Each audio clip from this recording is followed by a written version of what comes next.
Good evening, my friend. Welcome to the show. I am Lou Mongello. It is Wednesday night. I am so excited. I needed to see you tonight. If you are watching live, thank you so much for being here. Do me a favor, tag and invite a friend. And if you're watching on the replay, don't forget to join us every Wednesday, 7:30 p.m. Eastern, right here at WDWRadioLive.com. Again, Wednesday nights, always my favorite night of the week. It has nothing to do with yesterday being Taco Tuesday, today being Hump Day, or getting one day closer to the weekend. It's because it is the one day of the week that I get to see you, my friends. Believe it or not, I don't leave the house very often. So most of my work takes place right here at the desk. Every now and then I venture out into the heat and into the parks to cover the Disney stuff, but this really is where everything happens. So you guys mean so very much to me, individually and collectively as the Box People group. I see a lot of familiar names and faces coming in, as always, as well as some new faces as well. If this is your first time here, please do me a favor, introduce yourself, grab a snack. There's plenty of stuff in the fridge. Make yourself comfortable, sit back, relax. You know the whole idea of that. And I need to, before we get into the Toy Story 4 discussion, which I've been actually very anxious to chat a little bit more about. I really couldn't say very much right after I saw it. I didn't want to because I know that most people hadn't seen it as yet. But now that a little bit of time has gone by, I still want to talk about, in a very spoiler-free kind of way, and more importantly, I'm going to want to hear from you in terms of your calls and your comments as well. But I prefaced this show tonight, and you need to indulge me if you can for just a couple of minutes. This is going to be harder than I thought it was going to be. I said at the top of the show about family and friendship, and those are words. There's a few words in my vocabulary that I don't throw around very often, and family is one of them. It's something that is very, very important and means a lot to me. And I always thought that you had to be born into or marry into family. I thought family was really, I probably watched Godfather way too many times as a kid. Not that that's what my parents were teaching, showing me, making me watch, but I watched, I don't know, family, that's what it always meant to me. It was you had friends and your family was something different, and that it was always about blood, and you taught me that it's not, by your friendship and by your love, and not just towards me, but what I've been able to witness in terms of you towards each other. We use words like clubhouse and community, but it really is about people like you. And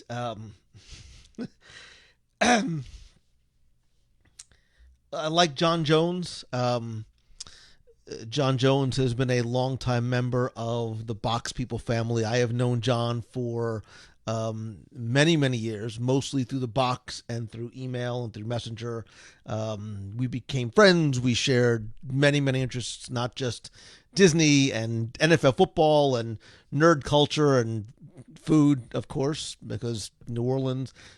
John was a cast member many, many years ago, and was last in IT in his home state of Mississippi. And I saw John at Walt Disney World when he was here for a visit with his mom and dad a couple of months ago. And I did not realize at that time that it would be the last time I saw John. I received a call from his dad earlier in the week, and I know a lot of folks in the box had reached out to me and to John because we hadn't heard from him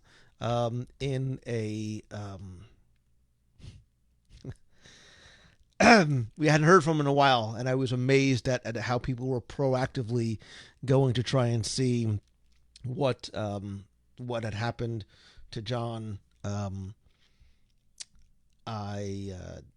I got a call from John's dad a couple of days ago, and found that he was in the hospital and he was not doing well. John was a transplant patient and had been having problems with his liver and kidneys and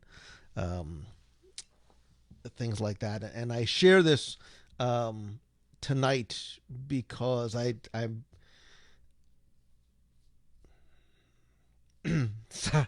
sorry if this is your first time watching. I promise this is not what every show is like.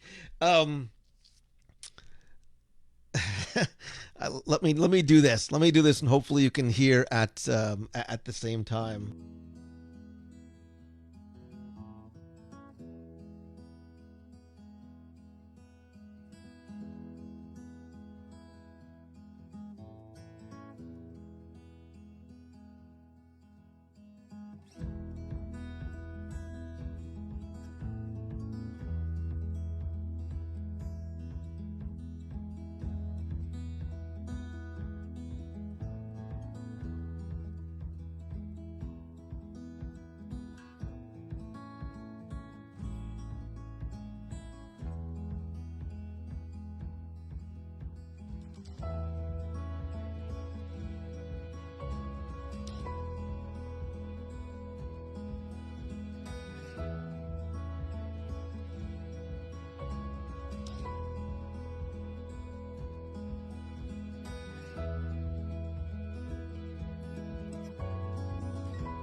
And maybe ways that you can't necessarily foresee or even imagine. And you absolutely impacted John's life and his family's life in a very, very important and meaningful way.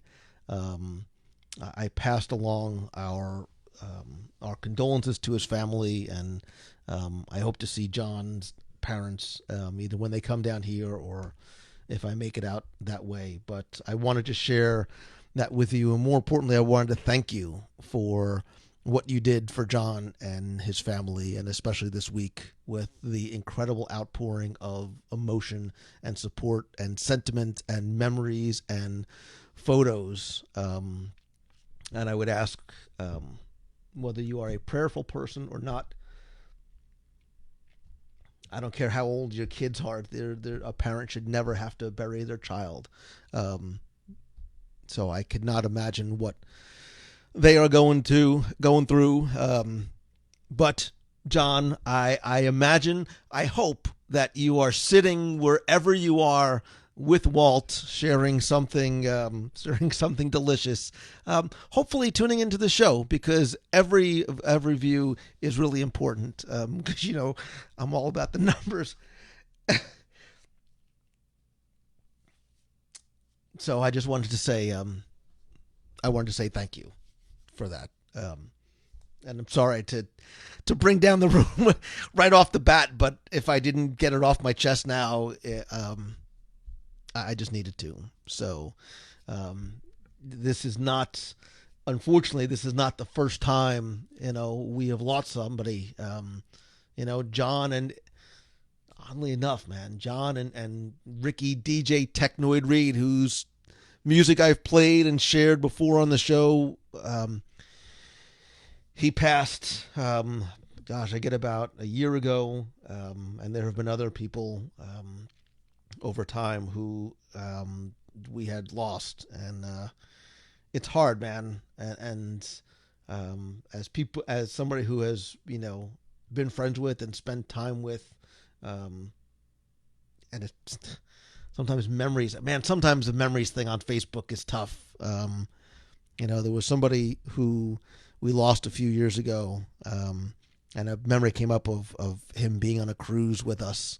And it gets you because it does feel like family. And that's how that's what you mean to me. And I hope that that's what you mean to each other. And I think, I don't care, man, I'll say it. I think that's what makes this group different, and it's what makes you special and unique among the many, many, many wonderful communities that are out there, Disney and otherwise. What I see in terms of the interactions between all of you is something unlike I have seen anywhere else.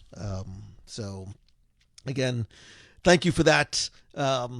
Go hug your family, go hug your parents, go call your mom and dad and tell them that you love them, or your best friend, or whoever you consider family, because you just never know. So, and speaking of family, man, I got to really try and transition out of this and segue any way that I possibly can. I recently saw a movie that was all about friendships and family and families that become friends. It's really hard to transition to a movie review after that, but the show must go on, and I am sure that's exactly what John and probably Walt are saying. Okay, Lou, moving along. I recently did see I did see a movie recently. Obviously, we're talking about Toy Story 4, and I wanted to share a bit of a spoiler-free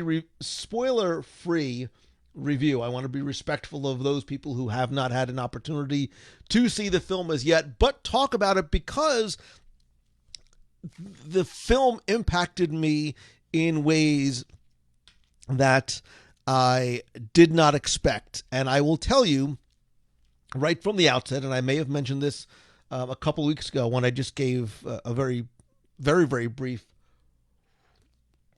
overview of my thoughts. When Toy Story was announced, the first thing in my mind and out of my mouth was why. This was the movie I did not feel needed to be made. I thought that the trilogy was wrapped up neatly in a very emotional bow. And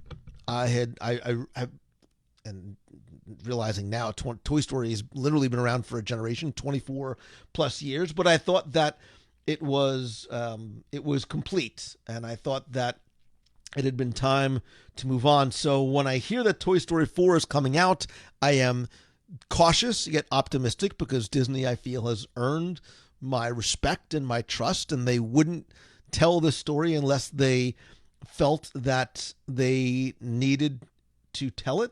I think I mentioned both on social and last week that I felt that it was a visually stunning movie. It hit me in a lot of... Clearly, I'm a very emotional person. It hit me in many, many different types of feels, but I walked away feeling that it was some of Pixar's best work ever. And if you don't believe me, I went to go see it again on Sunday, and I liked it even more. I watched it with a new set of eyes. I had my entire family with me. My son had seen it with me the first time for the press preview, and then I took my wife and daughter to see it again because I wanted to sort of gauge their reaction and watch it a second time because there's so much to pick up from the film, which, again, I had never expected to see in a theater. I think that part of the issue with Toy Story was the trailer. I think not only did the trailer not do it justice, I think the trailer did it and may even continue. I don't know if there's only been any updated trailers. I think the trailers did Toy Story 4 very much a disservice. I don't think it sold the film well. And it performed well in the box office. It did even better international box office. I don't know if the international trailers were different, but there were a lot of things that I got from this film that I was not expecting.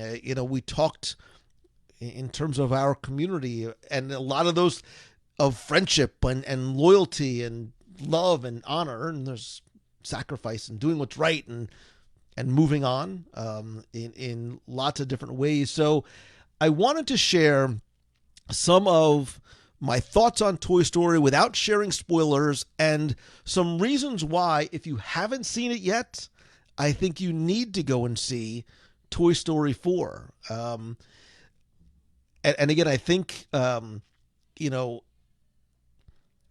one of the things that Disney does so well, what separates this studio, the parks, even their characters, is the way they make us feel. Toy Story 4 is very much a wonderful emotional roller coaster, which I think is a hallmark of so many of the great Disney and Pixar films. I think the ones that I consider some of my favorite of the Pixar films are the ones that touch me on a deeply emotional level. I think WALL-E is probably my favorite because, especially the first 2 acts of that film, not a word is spoken. There's no human character, and yet it moves me in a fundamentally emotional kind of way.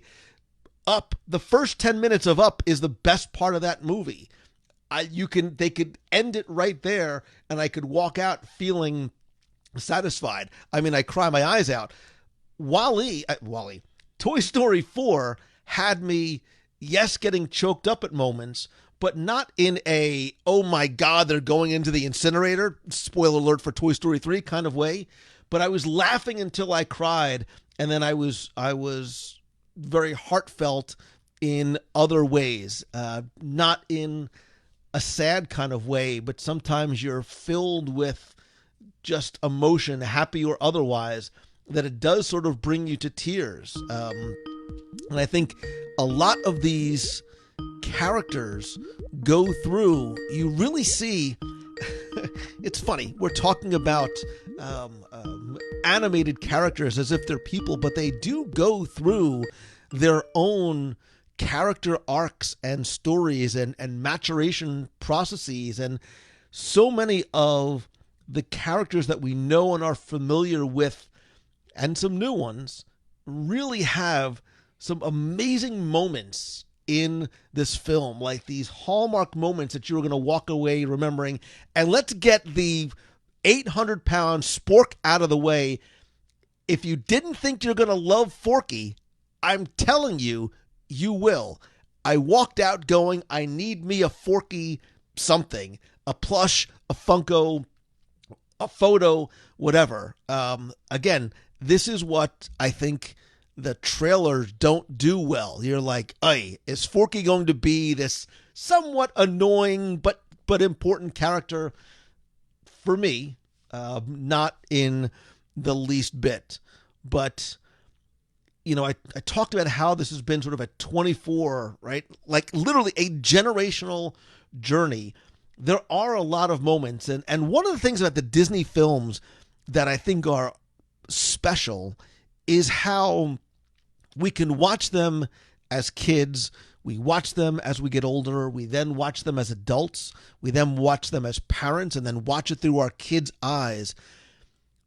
As you watch these movies over and over again, or you can watch it with your kids and see something completely different, not because there are adult jokes, and there are some things that will absolutely go over kids' heads, not in a blue kind of way, but in a wonderfully funny and nostalgic kind of way.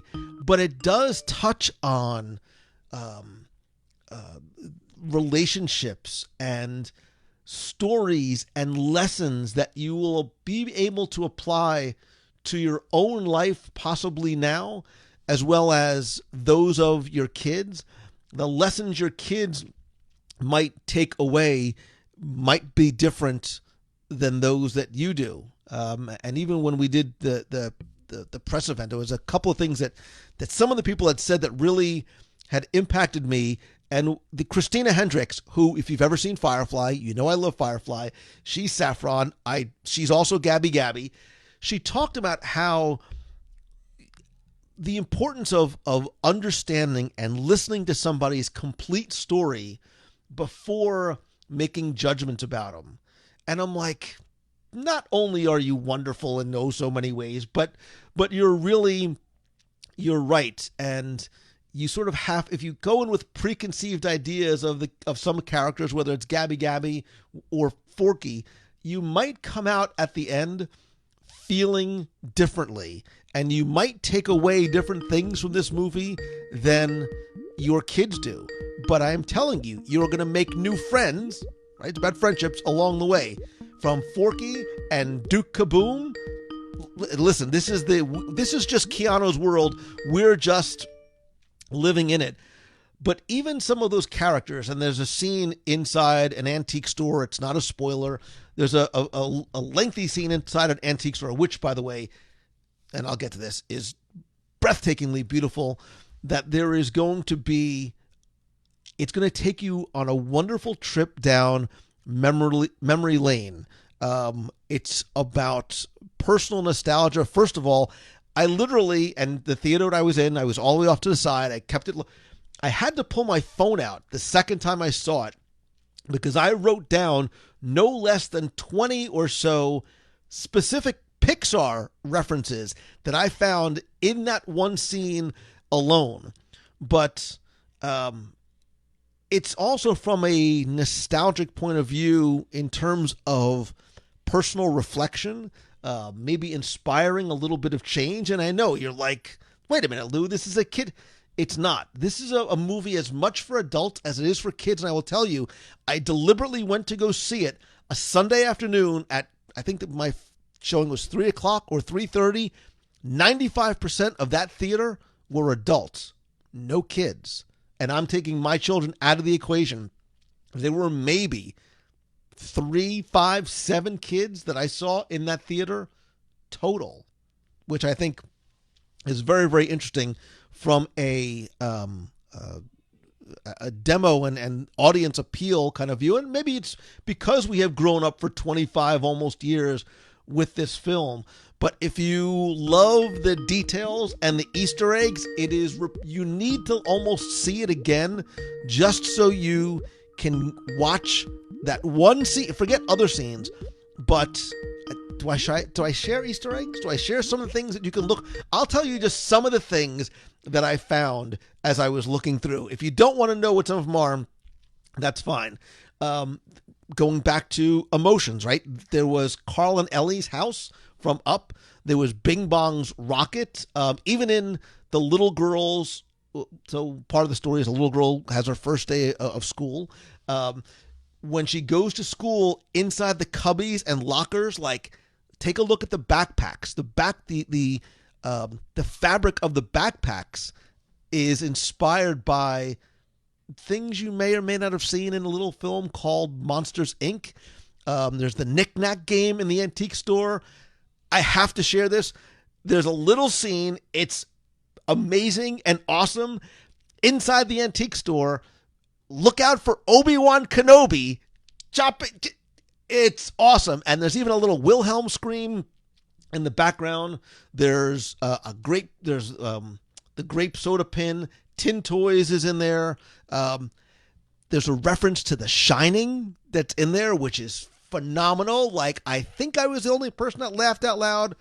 The Carburetor County from Cars. WALL-E. There's a 2001 A Space Odyssey, Open the Pod Bay Doors, Hal, reference in there. Zurg, By and Large. The Muppets. Mr. Toad's Wild Ride.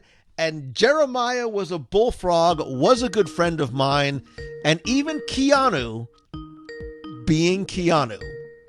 Like, I loved it more the second time because I was specifically going in to try and look for those. And I almost want to, like, go back or just wait for it to come out and be able to watch it again so I can try and pick out what I might have missed. So Becky, it's very hard sometimes to watch them. You need to watch it first from a 30,000 foot view, and then you need to watch it with a microscope. And what I mean by that is you need to watch the film for the film, and then need to go back and almost tune out some things so you can try and... Like, I wanted to hit the pause button at the theater. I'm like, Sinopolis guy, can you just pause this? Can you rewind this for a second? Because I saw something in the background. But beyond that, the thing that I think the reason why I loved this film so much, and I do, I don't love, and just to be clear, like, I don't see every Disney movie. I don't love there's a lot of Disney movies. I have not seen Aladdin. I have not seen a lot of the live action films. I have never seen Cinderella. There's a lot of ones that I haven't seen or just don't sort of get. Toy Story 4 got me, like, a lot. And I think because I found that this is such a relatable movie. I think that every character, and so I'm thinking about this as I'm saying it out loud, so if it sounds stupid, forgive me. I think every character is almost there to be an avatar, not in the tall blue people kind of way, but an avatar for somebody to find to relate to. Like, there were, and I won't say who and I won't say why, but I was watching the film and I'm like, yeah, like, I'm that guy is me. Like, that's how I would feel. That's what I would do. This is what I have gone through, or this is what I am going through, right? There's a lot of transition that happens here, and some people are more accepting or excited, and others are more reluctant to it. And I think you'll look and go, yeah, like, that's going to be me. I'd want to stay, or I'd want to go, or this is what I would do. And I didn't expect it to be as deep as it was. I was like, Toy Story 4, it's going to be a fun, silly little movie. I'll see it once, which is what I've seen. I've only seen Toy Story 3 one time. And I think because it got me in a feels kind of way that I wasn't expecting, I'm still sad that they lied to me about Lotso. I wanted Lotso to be a wonderful, fluffy, huggable bear, which he is. He smells like strawberries, but he's a bad dude, and I felt betrayed to a certain degree, and I think I haven't gotten over it. But Toy Story 4 may be, it's undoubtedly with the top two of the Toy Story films. It's really, really good. Like, it's really good. Like, Toy Story 1, I loved because it was new, it was novel, it was groundbreaking in terms of the visuals. However, I want you to go and watch Toy Story, the first one, before or again, having seen Toy Story 4. If you could almost see them side by side, from a visual standpoint, this film is remarkable. I said this a couple of weeks ago, that opening curtain scene, which is an exterior shot in the rain at night, you will watch it and feel like you are watching a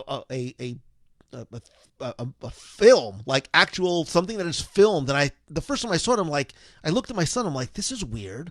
Are they almost doing like an exterior live action shot and then taking us into the animated world? No, that's just how well it was done. And I have to take a deliberate pause and give credit, not necessarily to the character artist and the animators. I was very hyper aware on my second viewing of the backgrounds of this film. This film stands out not because of what's in the foreground, but because of what's in the background. And every leaf, every shadow, every raindrop, every splash, every ray of sunlight, every leaf in the wind, which is also another Firefly reference, was incredibly beautiful.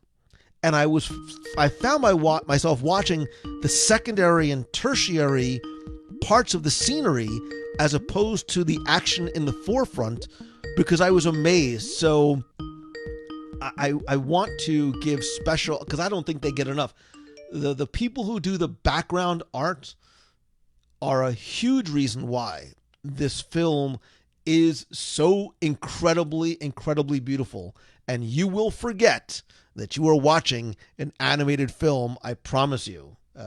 Whether it's the interior or the exterior shots, and I keep referring back to Inside the Shop, where I was noticing like scratches on the glass, on the antique glass, reflections in windows, weathering, dust, the movement of the air. And I know that sounds ridiculous, but I wanted to get as almost granular as I could so that I could enjoy and appreciate it, and give huge thanks and credit to the background artists. Now, flipping to the other side of that coin, on the front side, it's beautiful and it's a character-driven story, and I am telling you, you're going to come out and you're going to want all the merch, from the Funkos to the wearables to the toys that respond to your voice commands.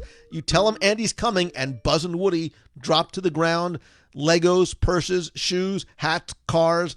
There's something for everyone. And to the voice cast,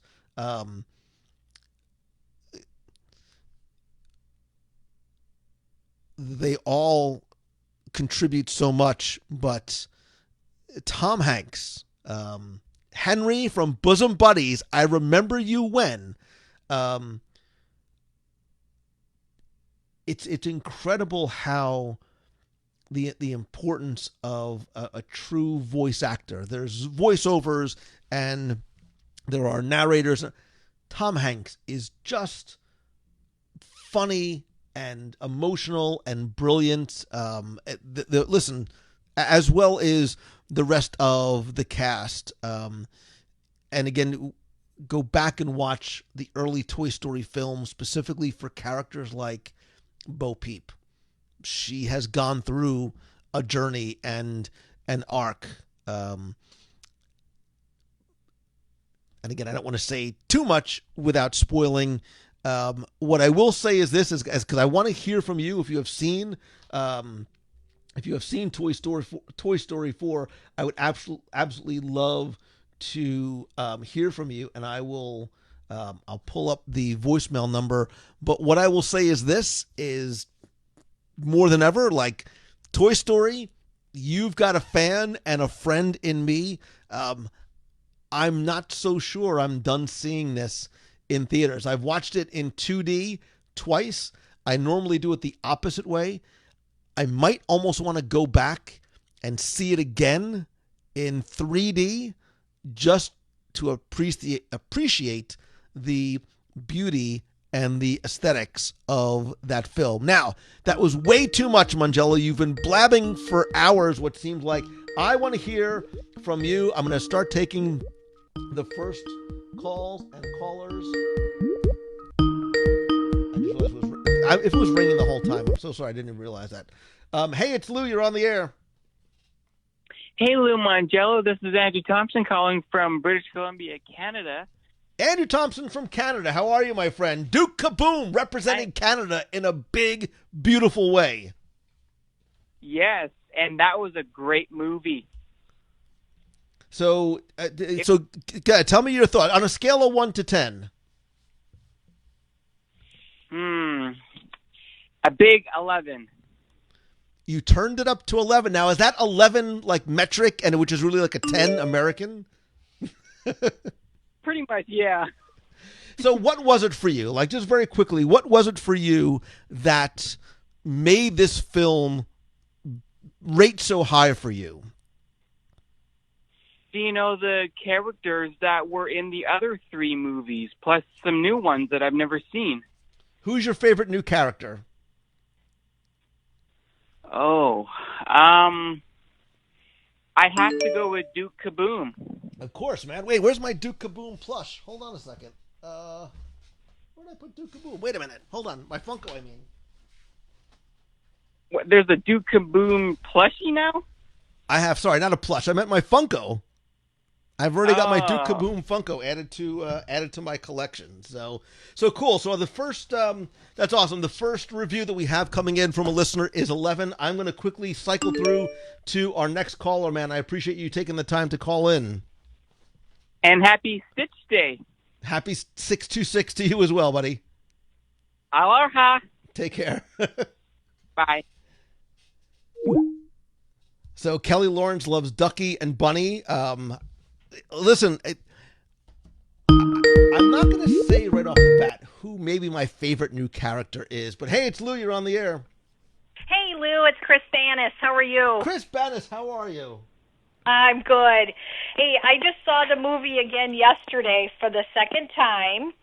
I went Thursday by myself because nobody else could go with me, and then Paul went with me yesterday, and I said, "You're going to be emotional." Well, I was more emotional the second time than I was the first time. And I mean, I was literally bawling like a baby at the end. You know why? Right. I'm not going to say. But the but not in a bad way, right? I think it was not in a, because so Chris, this is one of the things that I've seen on social a lot. Is it's interesting, some of the online reviews, and take them for what they are. There's a lot of people that complain about the ending, and I'm like, no, like, oh no, I love the ending. Yeah, I did, and it actually, I mean, you know what I just went through with work. It was rather like a metaphor for what I just went through with retiring last week. Yeah. And again, this is not, we're not spoiling anything, and we're not even sort of hinting. There's no, whatever you think we're hinting as to what the ending is, I promise you're wrong. Right? So no, I did not expect that. I did not expect it either. I didn't expect it either, but it left me satisfied. You know, and it's hard. It's very, very hard to do that for a film that has been around for so long. Look, there's no ending normally. Look, think about something like Lost, right? I loved Lost. People lost their collective consciousness with the ending. They hated it. But I'm like, how do you sort of, wrap this up in a tight bow? Yeah. I like how they did it here, and I felt like my heart felt full at the end of this one, which I didn't feel in Toy Story 3. Yeah. My kids grew up with Toy Story. I mean, I have a son that's 29 and a son that's 26. We did all the Toy Story films together. I mean, not like Toy Story 3, no. My youngest one went with us because he just absolutely said he had to go with us, so we went to see that. And it was just so funny, It's like this grown man is sitting there watching this movie with his mother. But anyway, I just got to tell you a quick story about the people that were sitting next to us yesterday in the theater. It was a grandfather, probably in his 50s, late 50s, and he had two twin grandsons with him, and they were both flanking him. So one of them was sitting next to me. And we were chit-chatting a little bit before the movie started because that's the way I am with kids. And they had just come back from Disney World, and they saw the previews in Hollywood Studios while they were there. So they kind of knew what to expect, and I said, well, just get ready, because this is nothing like what you saw from what I was told. So, he's like watching the movie, and they were, laughing and all sorts of things. Well, then the end comes, and I'm bawling like a baby. And the little boy looks at his grandpa, and he's looking at me, and he looks at Grandpa, he goes, "Grandpa, the nice lady is crying." Oh my God! I was like, "Oh man, I've just been thrown under the bus here." No, I don't. And look, I don't care. They're not paying attention. It doesn't matter. I will tell you that I looked over and I saw my kids crying. I saw my kids, but it's not in, it wasn't in a bad way. Like, I'll put it this way: I was more emotionally drained and tapped at Avengers: Infinity War than I was at Toy Story 4. So it's a different type of an emotional journey, but really in such a wonderful, wonderful way. It's amazing storytelling. Yeah. I want to go see it again now because now I have to go find all those little things that you were talking about because still I was so engrossed in, the movie itself that I didn't get a chance. I mean, Easter I saw eggs. a few things here and there, but I wrote down. I got to like go I pick said, all those out now. Yeah, I wrote down So- probably like 20 Easter eggs or so. So, all right, let me grab a couple of the calls. They are coming All in right. fast and furious. Thank you so much. Take care. Take care. Okay, bye-bye. Bye-bye. Hey, it's Lou. You're on the air. Hi, it's Amanda LoCicero. Amanda Catherine LoCicero from Star Wars Celebration and many, many other times. How are you? I'm doing well. How are you? I'm excellent, thank you. So, we're still talking about Toy Story 4, right? Yes. Okay. No, I just wanted to say, like, my favorite character, I know she's not new, obviously, but is Bo. I feel like she's a new character of herself, obviously. And I like what they did with her. I like her more, modern feminist view and take on her and how she's such a leader in it. Like, she's such a front runner. Yeah. Without giving anything away. Right. She's a strong... she's a not to overuse the word, but she's a very strong, but still a likable character. I think that's what I found is that so many of the characters are likable. Many of the characters are sympathetic. I'm thinking of you, G.I. Joe like character. And by the way, look at all to you if you. You need to stay until the very, very, very last second of the film. I did, and I was so happy I did because I'm like, finally! There was us and one other couple in the theater, and when I turned around, I'm like, what is wrong with you people? Like, have you not learned any... There's the payoff at the very end that is absolutely worth it. Yes, Alex and I were like, don't you know you don't leave for Pixar or Marvel? Like, you always stay. Why is anyone leaving? Ever. And exactly. The Mr. Toad joke, I actually, leapt out of my seat, was like, yeah! And I think I'm the only person who knew what the heck they were talking about. I loved it, and I know exactly the scene that you're talking about, so I'm with you. Yeah. And I was so happy. But my favorite, new characters were Bunny and Ducky, but it's majorly because I like Key and Peele, who voiced them, and they just their riffs off each other, like in any other comedic form, are just great, and so it played into Toy Story very well. So I was very excited about all of it and terrified for 75% of the movie. Right, and there are some. And not in a bad or scary way, but there are dark elements to this film. But I mean, the same way that there were dark elements to all of the films. Because again, you see that online, people saying that this is a much darker film. I think Sid and Toy Story 1 is a very, very dark, scary character. Because I knew Sid reminded me of my neighbor growing up. Right, I knew Sid. Sid stole my toys and did really bad things to them too. I get it. You could, and obviously Lotso. I mean, you could even make an argument that Al was in Toy Story 2 was a little scary. So there's a dark element to there, but there's a very bright side to this. Again, without giving anything away, there's a very bright side to this movie as well. It was like how Endgame is sad, but I was very satisfied at the end. That's how this was for me. I was just very satisfied with it. Like, you're sad, but I'm sad in any Pixar movie. Yep. Well, good. Well, thank you so much for calling in. Yes, thanks for talking. All right. Take care. Good. All right. Bye. Bye-bye. Thanks. Take care. And yes, it was Combat Carl. Let's grab another call. Hey, it's Lou. You're on the air. Hey, it's Lisa.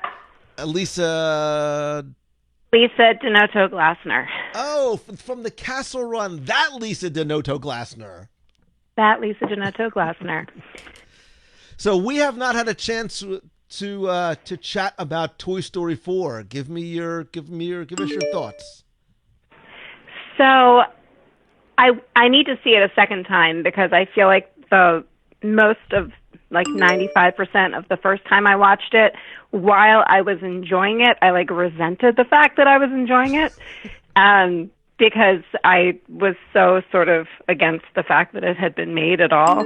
And like you said, like every single time I saw a trailer, I was like, I didn't think I could be less interested, but you did it again. Like, I remember, like, I think one of the things, like when I wrote up a review of Aladdin or whatever it was, one of the things that I wrote was like, yeah, the Toy Story trailer sucked again. So yeah, I don't know, like, what they necessarily should have done differently with the trailers, because obviously they couldn't have given away the end. But yeah, like, I think I watched the whole thing and I sort of begrudgingly enjoyed the whole thing. But like in its final moments, again, of course, without giving anything away, I was like, oh, okay, it's okay to like it because it needed to happen. Right. Because the closure I thought I had after 3, I didn't realize until that moment that I had been wrong about. Yeah. And I wrote about it, you know, on my own site. And again, like, I'm not going to give anything away here, but like, I like every time Toy Story 4 came up, I was like, well, you know, they don't make bad movies. They make great movies. These are great characters. Like, I'm sure I'm going to see it in the theater. I'm sure I'm going to, you know, enjoy it. But like, it didn't need to happen. And why aren't they, you know, why aren't they, you know, letting this sleep or letting this sit and moving on and creating something new?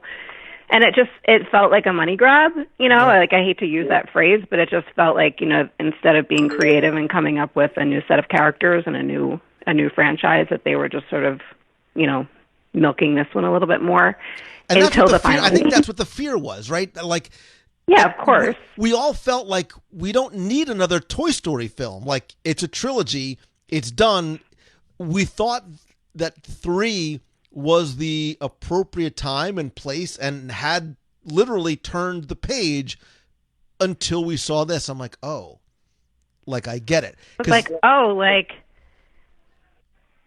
I don't want to say too much, but like, oh, like, this is the movie. I where had the closure page gets about turned. the wrong thing. Yeah.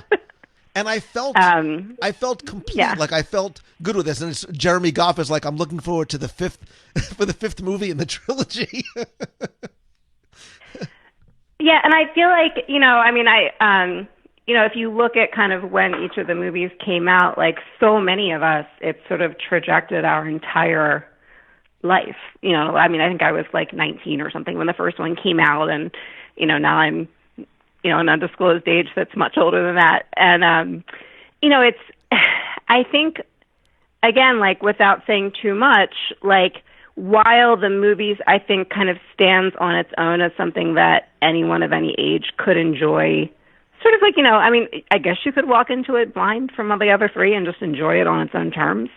But, like, I think it was such a just nod to the point in life that so many of us are in who have been through all of these movies from, you know, the first one to now, like, the permissions that it gives you in your own life or wherever you are in your own life with the ending, I think speaks volumes about how well Pixar knows its audience. Well, and I think that's what Pixar does and Disney does so well in their movies, is that you see them at a certain age or a certain time of your life, and you have certain what you think are supposed to be the takeaways, and then you watch it again and you feel completely different. If I watched this movie as a 25-year-old that didn't have kids, I would think and feel differently, and my takeaway lessons, which I obviously can't share,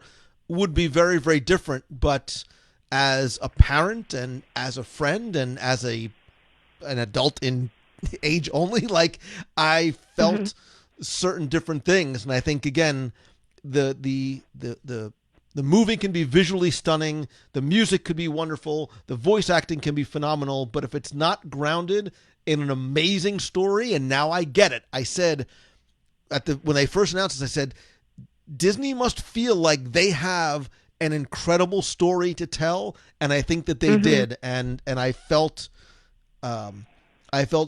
very, very differently when I walked out than I did before I walked in. Yeah, and I just like, and sort of going to what I was saying, before. I mean, they all work on different levels, and they all sort of, speak to us on different levels. But I think this one was able to make so much more use of that because so many of us had, held on to these movies and grown up with these movies. And sort of when I watched Toy Story 1 as a 19-year-old or whatever, versus watching Toy Story 4, in my early 40s, the lessons and the takeaways that I took from Toy Story more were so much more powerful because I had grown up with this franchise. So Adrian Stazzoni says, I was 5 when the first one came out. I grew up with these characters, and I think this ending was the ending I never knew that I wanted, and I agree. I think Toy Story 4 was the movie that we did not know that we needed. So thank you for calling in and sharing. And yes, you need to go see it again, and just don't even watch the foreground. Just go watch the background. And I know, I was like covertly taking notes even the first time.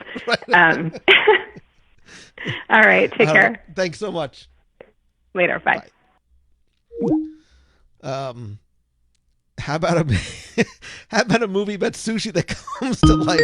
Soy Story. Oh my God, Jeremy Goff, you're on a roll tonight. Hey, it's Lou. You're on the air. Hello, Lou. Yes.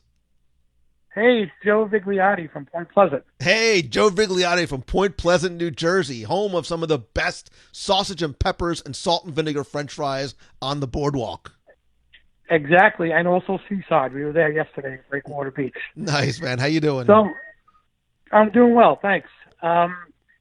Just a quick question. Do you think there will be a number 5 as an offshoot of number 4? So, with neither of us giving anything away, it's interesting because I think the way the film ended, it does turn a page, right? So it completes a chapter or chapters of a Toy Story. If that next page is the end of the book, it makes sense. If that next page is the next part of the story, it makes sense. Look, the same way that technically Spider-Man Far From Home is going to end the Infinity War saga of Marvel, right? In this Marvel Cinematic Universe. It completes that story, but when that page is turned, it could end at the end of that movie, but it also is going to be a bridge to new stories that are going to be told later. They certainly can do it this time. They can certainly do that with Toy Story, and maybe that's the door or the window or whatever that they want to leave open. So if people feel as though, or there's not, and I think it's going to come down to this, man. I think it's going to be, is there another compelling enough story that has to be told? Is there a new character? Is there a new message? Is there a new adventure that has to be gone on to warrant it being a Toy Story 5? And if not, I'm really okay with this being the ending of the Toy Story films. Okay, well, we're looking forward to seeing it. All right, brother. Thanks so much. Thanks for taking the call. You got it. Take care, Lou. Bye-bye. And I'm being very, very careful not to say anything that would give it away. Jeremy Goff wants Kingdom Keepers movies. So does Ridley Pearson. So does Ridley Pearson. So Judy Bennett says, is there 5 of any movies? Yeah, I mean, there's, they're not all good, but there's a way more than that for Star Wars movies. We're going to get a 5th Indiana Jones movie. Not that I count Kingdom of the Crystal Skull as part of that series either. But hey, it's Lou. You're on the air. Hi. Hey, howdy, hey, Lou. Hey, how you doing? It's Caleb Hill from Swanksville, Pennsylvania. How you doing, Caleb? All right, give me your brief, your thought, your 1-sentence thought and review of Toy Story 4. Wow. That's what, yeah. Oh my gosh. I mean, I saw it yesterday, so it was, oh wow. On a scale of 1 to 10? I give it a 12. Wow. So at what 12, is it? yeah. What is it about this film that made it so good? No spoilers, but what was it that made No, it so good? Yeah. I mean, first off, I grew up with these, like, the rest of the people that you were talking to. And I watched it on VHS, like, a bunch of times. But this film, it just did, it was worth seeing. And, what can I say that I won't spoil it? Because, Right. man, the animation, like you said, is amazing. I mean, I grew up, learning from all the animators. I mean, I'm not an animator myself, but I learned from them by, watching bonus features and stuff like that. But, just knowing that, the animation is amazing. Like you said, with the leaves and the water, and I don't know if this is a spoiler, but RC, I guess. Yeah, isn't there? right. I don't know if So that's the a scene spoiler. early on, and I think you could almost, you can watch this movie with a number of different mindsets and a number of different eyes. And what I mean by that is, I watched it the first time, like I literally watched it the first time saying, and I sat back going, okay, show me why I should be here.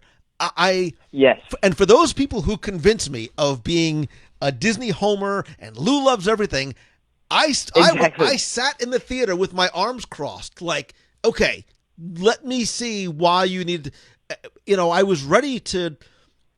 I expected myself not to like it, and then I went back and I was like, wow, I really love this movie, but I also noticed out of the periphery of my eye and ears that there were. I'm a sucker for the details and the Easter eggs. I wanted to go back and watch it for that. I wanted to go back and pick up some of the nuances. And then I was also watching it from a visual point of view. Like, again, I took time during my viewing to be hyper aware of what was happening in the background from a visual point of view as well as an auditory point of view. I was trying to look around and gauge the reaction and the responses of other people in the audience, from my family and my kids to the people who were in the row behind me. Were they laughing? Were they smiling? Why were they getting up to leave before the very end of the movie? And I think that's how this film should, I think that's how the film should absolutely be seen. So I appreciate you calling in, man, and definitely go see it again. Oh yeah, I will see it during like 4th of July and stuff. But I can't wait to see it again. Thank you, good, brother. Thank you, man. Have a good night. You too. Bye-bye. So yeah, Mike Sizemore, it was good to see you, by the way, last week. It is absolutely visually stunning. Like, I almost want to go back and watch Toy Story 1 or even Toy Story 3 to see the exponential leap forward in. There were even some scenes where you get close up on some of the characters. You get a close up like on Woody's face, and you can see almost like microscopic that the skin is not perfect. It's not flawless. Like Toy Story 1, it's flat. There is depth to it. There's grit to it. This toy has been played with for decades. You can see that wear in Woody, less so much so in Buzz. You can watch how the fur moves on the fur character, and Bo Peep's, it's not even just their like pantaloons, like move in the wind and how the wind affects it is just a gorgeous movie to watch, and I would have no problem going to see it for a third time in the theater, which I do not do a lot. Other than Spider-Man Far From Home and Avengers Endgame, go see it again this weekend. Take down Avatar. There's $3, more than three that you're supposed to know of, additional scenes, and I am telling you, you are going to, and I haven't seen it yet, but I know it's there. you're going to want to go see Avengers Endgame this weekend simply for the post credits. There's 10 minutes that I would bet dollars to donuts may be some of the funniest 10 minutes you'll see in Marvel Cinematic Universe history. That's me. I'm rolling the dice, baby, and taking a chance because that's, again, what they have earned. Becky Mankin says, Monsters, Inc. was the first movie where I really spilled my drink and was blown away by the animation. Well, and Monsters, Inc. was a technological leap forward. It's really where they began to master the art of the fluidity of hair. And they basically, hand drew almost every single piece of fur on Sully, and it reflected that. And then look at the films that were to follow. Look at Merida's hair in Brave. Again, you need to sometimes watch the films not with, binoculars, but you need to watch it with a microscope and drill down and see just how it has advanced. And there are moments in Toy Story 4, from the opening scene to some of, when I say slower moving, I mean just in terms of motion on screen, you really get a sense whether it's a blade of grass, whether it is, notice the difference of the textural differences between Buzz and Woody and Gabby Gabby and the ventriloquist dummies and, Bunny and Ducky, and it's remarkable. And then go back and watch Toy Story 1. It's night and day difference. And again, you sometimes forget that people drew this like it's man-made, and they made every single leaf, every rain droplet, every ripple in the water, every piece of dirt on the side of the RV. It's the sunsets and the backgrounds are just stupid gorgeous. I did not expect, this is the movie that I did not expect to fall in love with, and I did, and I don't know why. Maybe because I'm going through menopause and I'm ridiculously emotional as of late, but it did. It hit me in a lot of different ways, and much like the Pixar films that I think are their best, it was a wonderful, in a fulfilling way, it was a wonderful, fulfilling, emotional roller coaster of nostalgia and whimsy and, a little bit of I don't want to say terror or fear. Like, it's not a scary movie, but there's moments that are like, wow, this is, it's a, for lack of a better word, dark thing that's happening here. And again, there's a wonderful reference to The Shining that's just, it's phenomenal, and I loved it, and I wanted to sort of get up and applaud it because it was just so appropriate. But watch, this is so stupid. There's a scene in the shop where they sort of get in between an area that hasn't been dusted. Look at the dust bunnies. Look at the color of the gray and the brown dust, as you can almost smell it. Like, my parents used to own an antique store. I used to go antiquing a lot. So maybe this is why the antique store really impacts me so much, because I've been in that store.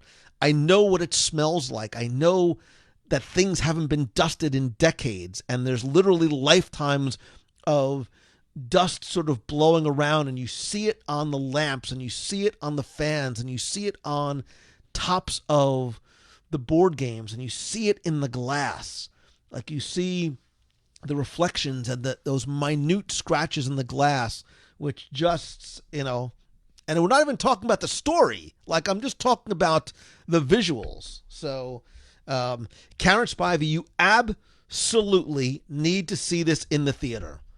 this movie is one that is absolutely meant to be seen on the big screen. And I'm not kidding. I might go back to see it in 3D, which I have never, ever, ever done before. Hey, it's Lou. You're on the air.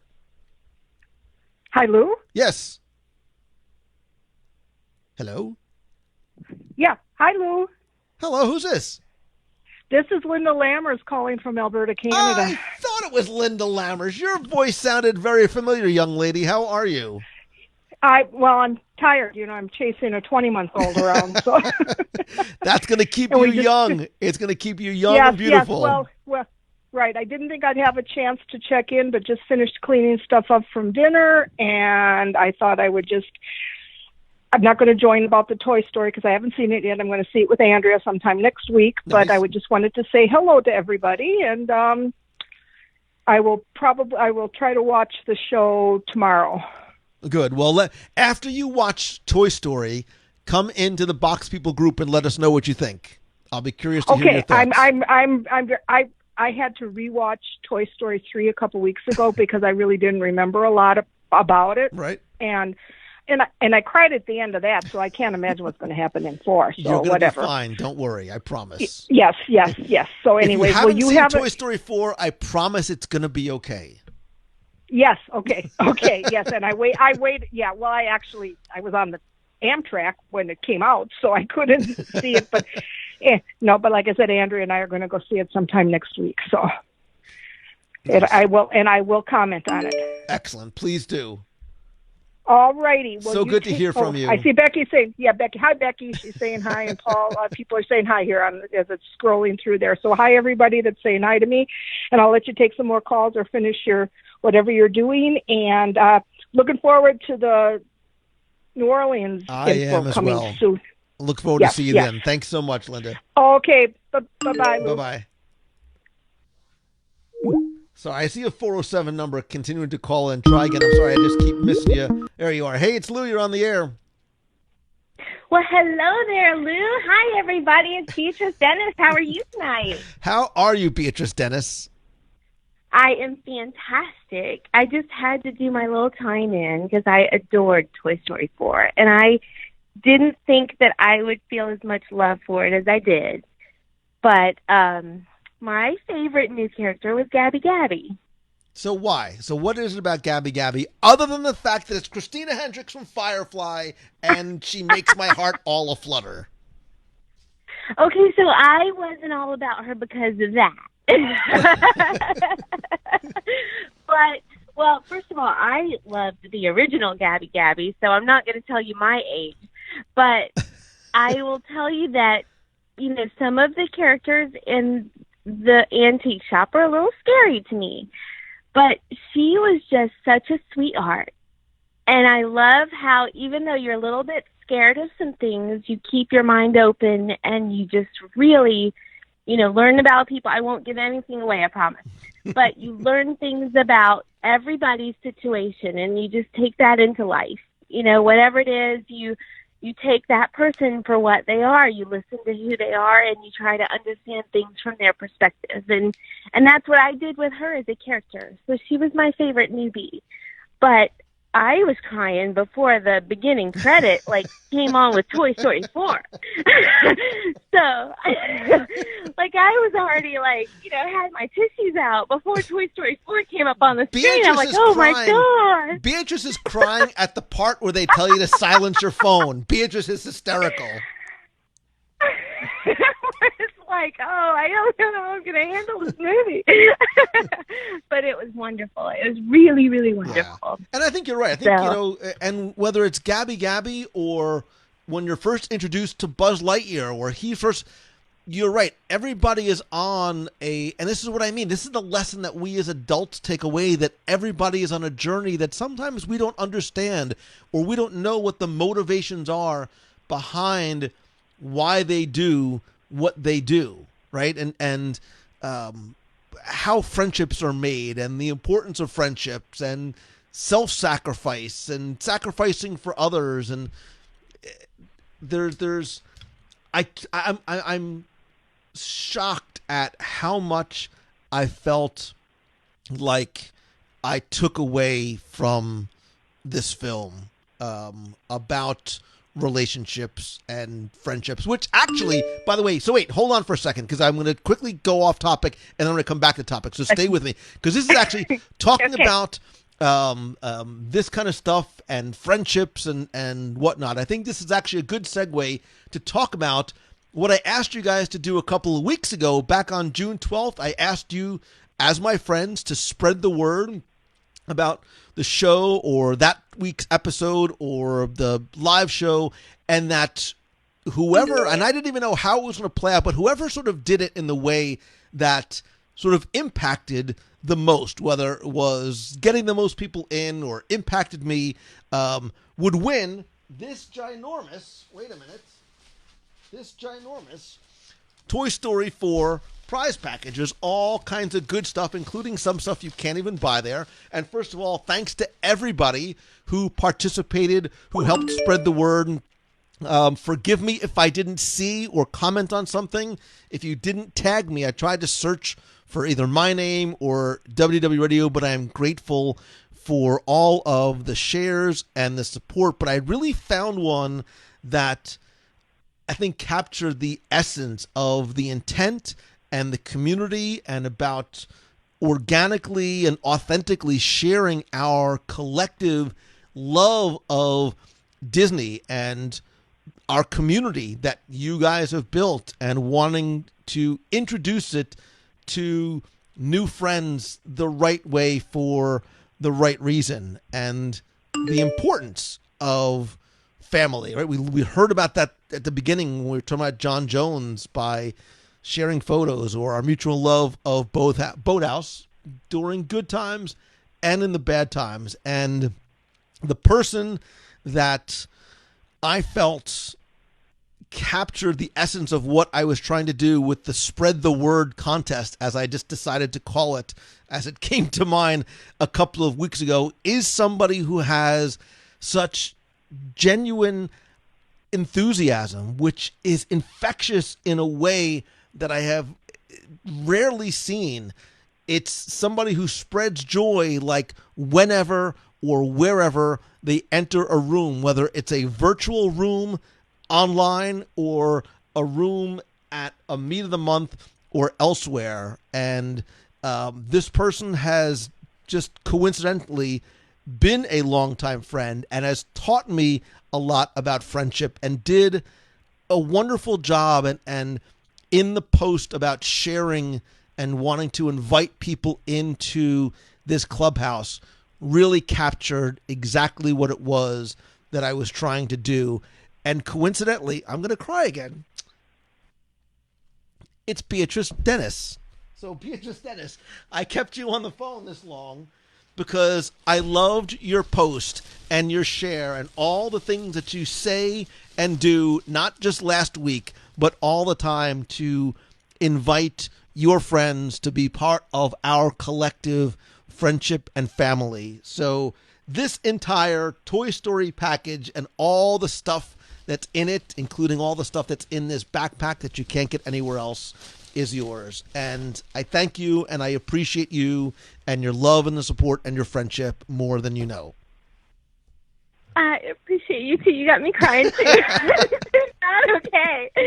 You gotta warn me. If you've never watched the show before, I promise there's usually not this much crying that goes on.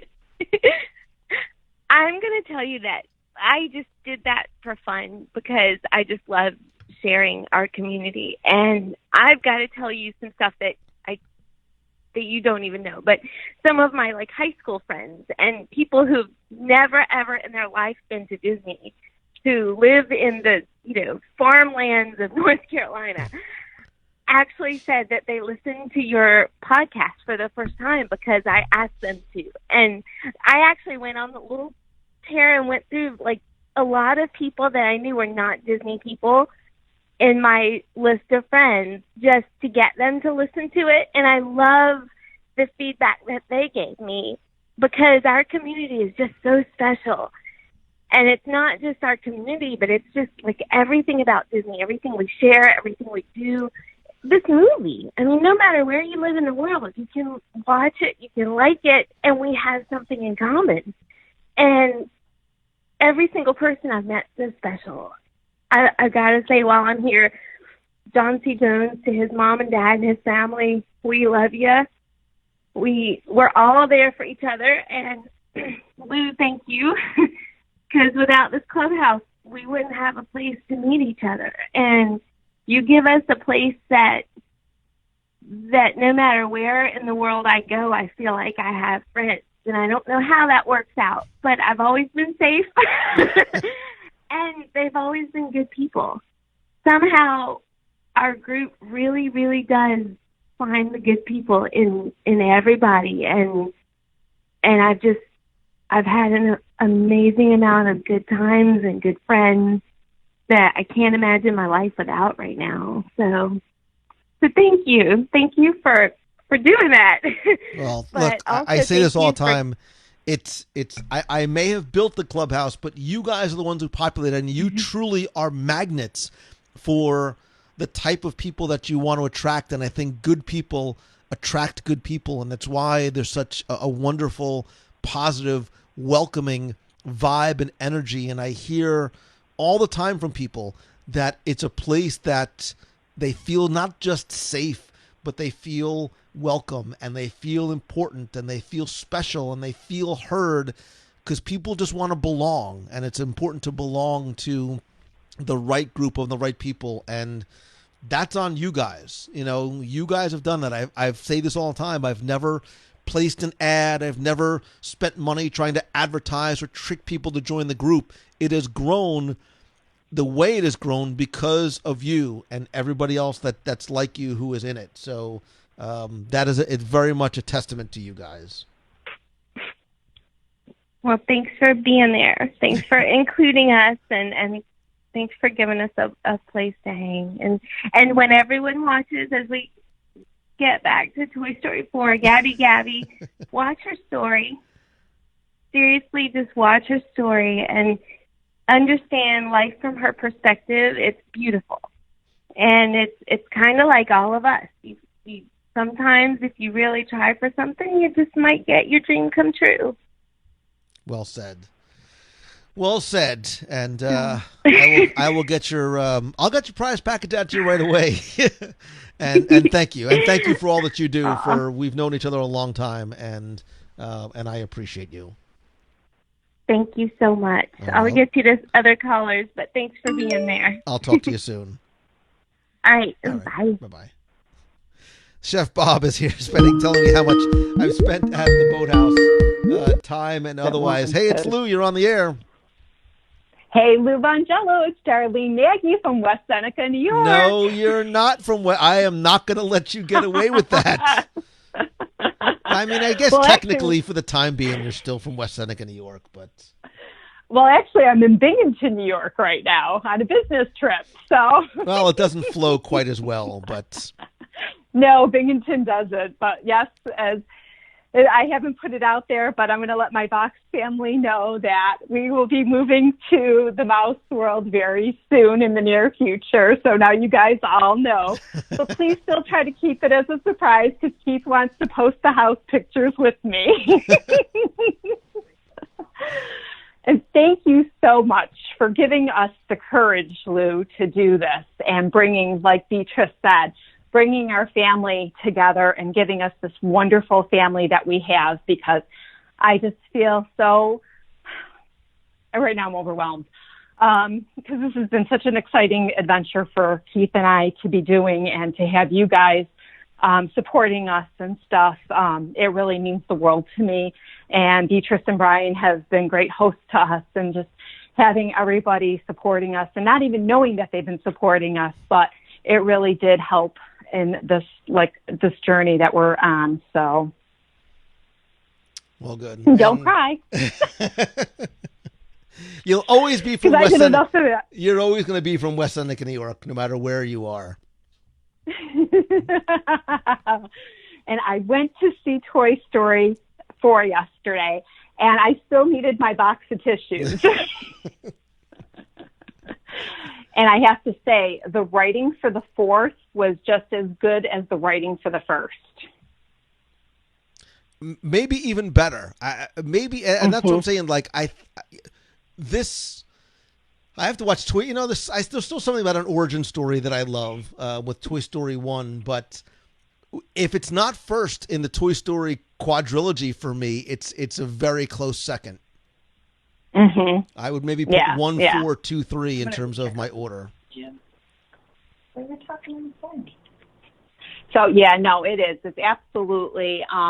It was so good. I love the way they wrote everything, and they had it done. And my girlfriend and I, well, you know, Karen. So our new thing was at work today. Hello, trash.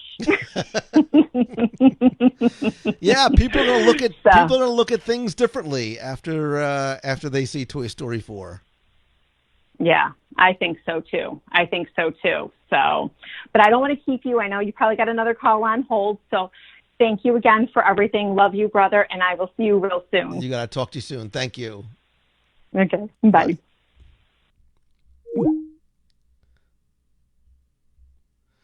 So there you go. So and if you didn't like Toy Story 4, you obviously are more than welcome to call in and share that as well. But it seems like yes, I just made up the word quadrilogy.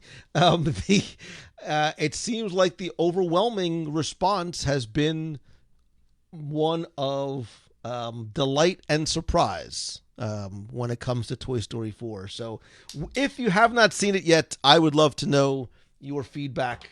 If and when that you do, go into the Box People group, and we will be talking more a quintilogy. I'm really not sure what exactly it is called.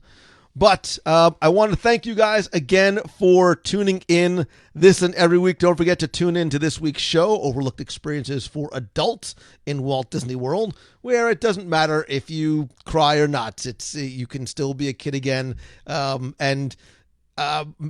Chef Bob, the Boathouse may or may not have, in a certain way, made my list of overlooked experiences. Who cares? I'll give it away. The Venezia made it to my list of overlooked experiences in Walt Disney World. And I think I even said it on the show this week, we're going to do something one night where maybe we'll get the Venezia one night, and we'll give away a couple of seats on the Venezia, and we'll all go out for a little seafood tower or some champagne or something like that. Also, I think I mentioned on this week's show, and I decided, because it's the end of the month and it's just been a crazy couple of weeks, that tickets for my Momentum Weekend Workshop in Walt Disney World are on sale, and I have extended the early bird sale. It was supposed to end on Monday. I extended it to this coming Sunday night. So if you are interested in coming, you can learn more at LouMongello.com/momentum, but you can still take advantage of the early bird pricing up until then, and then it goes up. Remember, it's limited to just 50 people. We're a little bit more than 50% sold out now, I think. So get your ticket before they go up, and if you have any questions, you can reach out to me and let me know. What else am I forgetting? Don't forget, when you're coming to Walt Disney World and you want to have a place to stay before you go eat at the Boathouse, you can go and visit MEI and Mouse Fan Travel. And what else? What else we got coming up? Oh, don't forget, New Orleans is coming up still. Speaking of great food and great cruises and the enhancements to the Disney Wonder, we still have, if you reach out to Becky and her team, they can give you a free, no obligation quote for our cruise to New Orleans in February. Thanks to all of you who call in, weighed in about Toy Story 4 tonight. I sincerely appreciate it. I appreciate you also helping to spread the word about the show, about this community, about this incredible family that you have created through the good times and the hard times and the loss of people like John and others.